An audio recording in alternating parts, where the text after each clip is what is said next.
The photograph known as Napalm Girl is one that is synonymous with the Vietnam War. The use of napalm as a weapon was used widely during the conflict, with this photograph showing the horrific effects. The young girl, Phan Thi Kim Phuc, is in the centre of the photograph, having removed her napalm-covered clothes. But what is the story behind such a famous photograph? Kim Phuc was only 9 years old when the photograph was taken. She and her family lived in the town of Trang Bang. By 1972, America's role in supporting the South Vietnamese against the Communist North had been going on for decades. From 1966, it was believed by the American military that any victory in Vietnam was not possible. Yet, the war continued. In June of 1972, the North Vietnamese army captured the town of Trang Bang. Many of the civilian population fled to a nearby Buddhist temple to hide from the fighting. Kim Phuc and her family were amongst them. The South Vietnamese Army and Air Force engaged the North Vietnamese. Both forces initially kept clear of the temple, though by the second day of fighting, this was no longer the case. Airstrikes were carried out at designated points, as marked by coloured smoke by the ground forces. Napalm bombs were being used with conventional bombs. For those that are unaware, napalm is a type of firebomb. It is a gel-like mixture that burns as hot as 1000 degrees Celsius and is designed to stick to a surface, whether it be metal, concrete, or human skin. Although it was developed during World War II, it is a weapon synonymous with the Vietnam War. It saw widespread use where it was employed to destroy the jungles in which the Viet Cong hid. With the fighting becoming ever closer to the temple, those inside decided to flee. A small group of people, included Kim Phuc, fled the temple, making their way towards the South Vietnamese forces. Just as the group fled, they were spotted by South Vietnamese planes from an ongoing airstrike. The group was mistakenly seen as North Vietnamese troops launching an attack. Kim Phuc happened to be towards the front of the group as the plane dropped its bombs, so she managed to survive. But 2 of her cousins behind her were killed, along with 2 other villagers. However, her back was covered in napalm, burning through her clothes. As Kim Phuc ran down the road, she removed her burning clothes, attempting to reach the South Vietnamese forces with a group of other children who had survived the bombing. Nick Ut, an Associated Press photographer, was amongst the South Vietnamese soldiers and captured photographs of Kim Phuc running towards him. Kim Phuc recalls upon reaching the soldiers, they began feeling her back burn and screaming that it was too hot, too hot.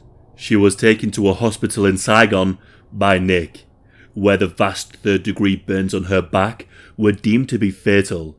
But after 14 months and 17 operations, she was able to return home. But it would not be until 1982 and further operations in Germany that she was able to regain some mobility.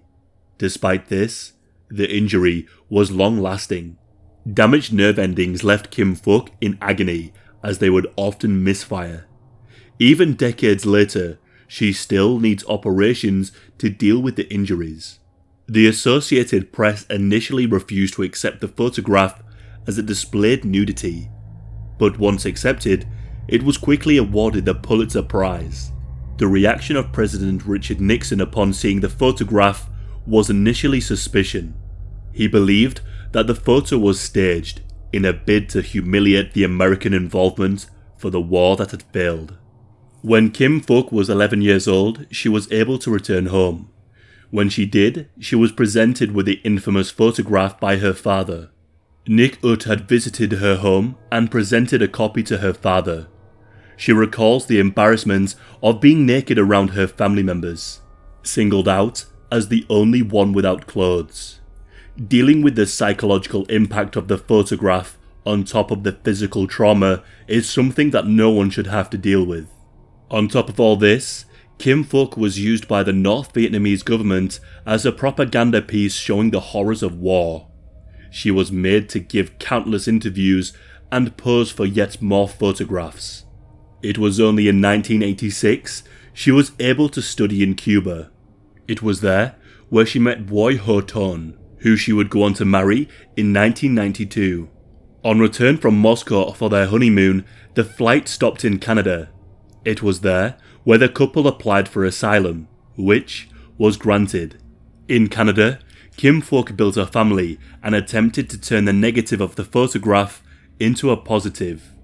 She established the Kim Foundation International, a charitable organisation to help the child victims of war. She travels around the world, giving speeches on forgiveness, on healing, and on letting go of hate. A link to the foundation's website will be found in the description. She is still to this day in touch with Nick Ut. Very often when looking into human conflict, it is easy to forget the civilian casualties. At best, the people in the wrong place at the wrong time, or at worst, those deliberately murdered. The photograph of Napalm Girl is one that reminds us of such horrors. Very often it is just accepted that civilians will die or be injured in the course of war, labelled as collateral damage or other such euphemisms. Perhaps Nixon's initial reaction of disbelief lays bare to the lack of understanding of war by those who decide that the war is worth waging, unable to comprehend the suffering that is inflicted. Or perhaps it shows a callous or deluded nature of a man who could not believe such suffering was possible. Either way, it is Kim Phuc's resolve in the face of such suffering that we should remember. Although the burden of such a photograph should never have been placed on such a young person, Kim Phuc has been able to rise above the horrific injuries and events of her childhood, and I would argue that the world is in a better place for her being able to do so.